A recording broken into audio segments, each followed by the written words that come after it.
Насред гората Тирилейска, далеч от спирката на рейс, на място скрито и незнайно, злокобно смръщено потайно, направо пълен пущинак, къща на кокоши крак, немила никому не драга, живееше си баба Яга.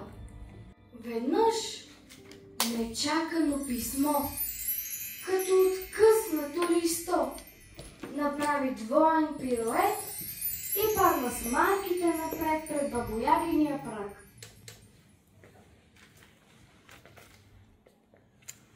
Той сметки сигурно са пак. Тя с досада промърмори и смъкът остър го отвори. И вмиг в гората се разчу, че идва бабиното внуче. Докато бабата се вдигне, къщурката си да раздигне. Пристигна внучето и мило, очи в краката си забило, като че казваше: Оф, тук ще бъде сигурно пълна скука.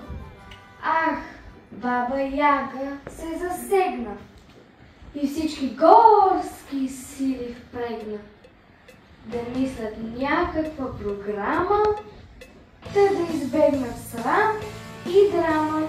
Купчина приказни герои пристигна с номерата свои.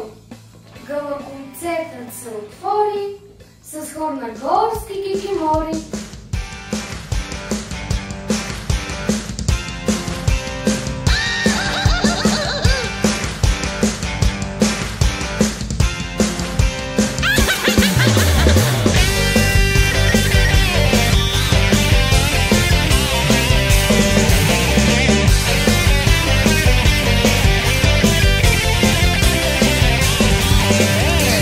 Който вече ляга с приказки за баба Яга, доста трудно ще заспи. Че магиосницата стара сънищата му смущава, пее песни до зори. Знаем ние с тебе двама, рокаджика е голяма баба Яга от дете.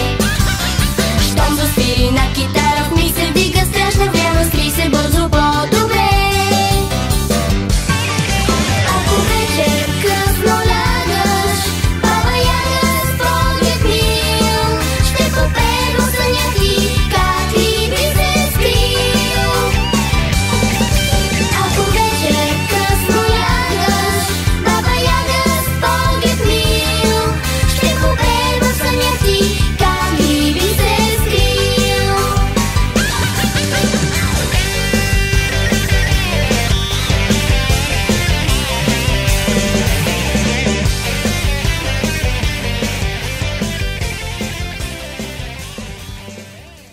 Квартет прекрасни самодиви жонглираха с сини сливи.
Вълкът с буненце от сатен, уши гоблен ловец селен.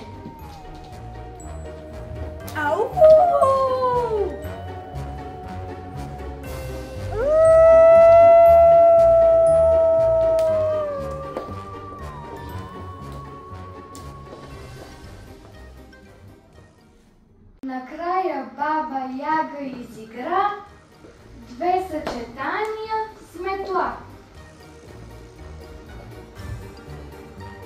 но внучето й все се муси. Не пожела дори и да вкуси. Ни палачинка, ни салам, от кърпичката дай да ям. Досадно вещичка навръщи и рече твърдо: Искам вкъщи. Тогас в то стъжен периметър ухилен цъфна хитър Петър. Прегърна малкото човече и утешително му рече: Аз знам какво не ти е наред. Какво? Ми тука няма интернет. Направи уж с ръка магия, отвори някаква кутия и сред тревичките зелени замига рутър с 5 антени и плисна се навред най-първокласен интернет. Как живна бабиното внуче, как телефона бързо включи и си направи 200 селфи с джуджета, кикимори, елфи. В очите му звезди изгряха, що лайк след лайка заваляха. А милата му баба Яга подпряна на една тояга. На хитър Петър важно рече: Ти рутър Петър ще си вече.